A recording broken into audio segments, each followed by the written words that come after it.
Breaking news! Falcons GM Terry Fontenot dropped a bombshell recently, and it's sparking some serious conversations around the NFL world. So let's get into the details of what's going on. But before we dive into today's exclusive update, be sure to hit that like button and subscribe to the channel so you never miss the latest breaking news and off-season stories from Atlanta. Fontenot spoke to the media following the team's disappointing 8-9 finish and made a surprising statement about veteran quarterback Kirk Cousins. Despite a rough season that ended with Cousins on the bench, Fontenot revealed that the Falcons are comfortable moving forward with Cousins as a backup. Yep, you heard that right, $180 million later, and Cousins might be the highest-paid backup in the league. Now, let's break this down. Atlanta brought in Cousins on a massive 4-year, $180 million deal last offseason, expecting some high-level quarterback play. Instead, the results have been disappointing. Cousins has completed 66.9% of his passes for 3,508 yards, with 18 touchdowns and a league-high 16 interceptions. His struggles peaked when he was benched after a poor performance against the Raiders, where he threw for just 112 yards in a narrow 15-9 victory. To make matters worse, over his last 5 starts, Cousins has thrown just 1 touchdown against 9 interceptions. It's no secret that Atlanta drafted Michael Penix Jr. with the number 8 overall pick shortly after signing Cousins, and Penix has excelled when given the opportunity, showing enough promise to earn a starting spot in 2025. So why keep Cousins?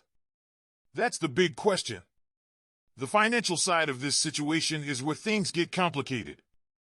If the Falcons were to keep Cousins, he would receive a $10 million roster bonus in 2026, fully guaranteed through March 16, 2025.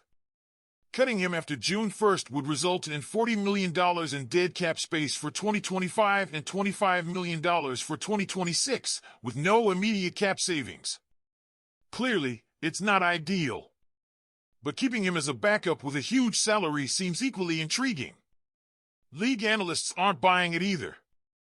ESPN's Field Yates noted that there's no way the Falcons can afford a backup QB making $37.5 million next season. And honestly, it's hard to disagree. Paying that kind of money for a backup role would be a major cap hit for a team still trying to rebuild its defense. What this situation really comes down to is whether the Falcons are willing to admit their mistake. Cousins was signed with high expectations, and it's clear that the signing didn't pan out. Moving forward, even with the salary cap hit, may be the smartest move in the long run, especially with Penix showing promise as the future of the franchise. So now, Falcons fans, I want to hear from you. Should Atlanta cut ties with Cousins, absorb the financial hit, and fully commit to Penix as the guy? Or do you think it's still worth keeping Cousins around as a mentor, despite the price tag? Fontenot didn't hold back during his end-of-season press conference, admitting that the Falcons simply haven't won enough under his leadership. A 29-39 record in 4 seasons without a playoff appearance has certainly raised eyebrows, but despite the criticism, Fontenot appears to be steadfast and unfazed by questions about his job security. He acknowledged the lack of success, saying, "We haven't done a good enough job. I haven't done a good enough job. We haven't won enough, and that starts with me." Strong words from the GM, but he also emphasized his belief in the young core on this roster. According to Fontenot, an impressive 70% of the team's offensive production has come from players under the age of 25, the best in the league. But here's the dilemma, Falcons fans. Atlanta enters the offseason with just $3.96 million in cap space and just 4 draft picks, according to Over the Cap. That's tight for a team with playoff ambitions. Fontenot helped the franchise out of cap trouble, but last year's massive $90 million trade for Kirk Cousins leaves the team in another financial bind. Now, some fans are wondering, should Fontenot stay? When asked about his job security, Fontenot was blunt but calm. "I'm not worried. It doesn't come from arrogance, it comes from focus. My job is to go in and be as effective as I can every day. I don't think about my mortality in this position. I just want to focus on winning." And there are some positives to be noted. Atlanta's offensive line is all but set for 2025, with only center Drew Dalman signed. Extensions for cornerback A.J. Terrell and signings like Jesse Bates III have paid off. But let's be honest, the defense still struggles to make an impact. None of the Falcons' 5 defensive draft picks started a game this year, a glaring problem when you're trying to build a balanced team. Fontenot emphasized the young offensive core led by Michael Penix Jr., Bijan Robinson, and Drake London as reasons for optimism. But words aren't enough, and he knows it. At the end of the day, we haven't won enough, Fontenot admitted. We have to look at every aspect of everything we're doing. The most important statistic is wins and losses. So here's the question, Falcons fans, is Fontenot still the right guy to lead this team, or should Atlanta be looking for a fresh start? Leave your thoughts in the comments below. Raheem Morris' first year as the Falcons head coach has been a roller coaster ride. After a blistering 6-3 start, the team fell to a disappointing 8-9 finish, missing the playoffs yet again despite having the talent to win the NFC South. The defensive struggles were glaring, and it's clear that something needs to change if Atlanta wants to be a contender in 2025. Morris himself seems to be hinting at such a change, and all eyes are on defensive coordinator Jimmy Lake. Lake, who joined Morris from the Rams, has faced significant criticism.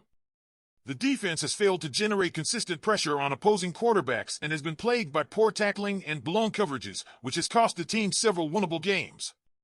ESPN's Jeremy Fowler recently reported that there's a growing possibility that the Falcons will part ways with Lake after just one season. The need for an overhaul is obvious, but the question is, will Morris act? If a change is made, there are some intriguing defensive minds available. Ryan Nielsen, formerly of the Jaguars and most recently of Atlanta, could be a natural fit. Jeff Ulbrich, the former defensive coordinator and interim head coach of the Jets, also has ties to Morris. Lou Anarumo, Gus Bradley, Matt Eberflus, and Robert Saleh all have NFL head coaching experience and respected defensive players who can bring discipline and results. But here's the bottom line, Falcons fans, it's not just about finding a new coach. The defensive problems run deeper. The Atlanta fan base is tired of mediocrity. The talent is there, A.J. Terrell, Jesse Bates III, Arnold Ebiketie, and more, but the results are not. If the Falcons want to return to the postseason for their first team since 2017, they can't keep making the same mistakes. Arthur Blank and the front office need to show this fan base that they're serious about winning. Whether it's moving on from Lake or a complete defensive overhaul, action is needed now. We've seen this cycle before, close but not quite there in 97 and 15, only to break out in 98 and 16. Could 2025 be the year? Now, we want to hear from you. Should Jimmy Lake be released? Who would you like to see take over the Falcons defense? Leave your thoughts in the comments below. And don't forget to hit the like button, share this video, and subscribe for the latest Falcons news and analysis. Rise up! Go Falcons!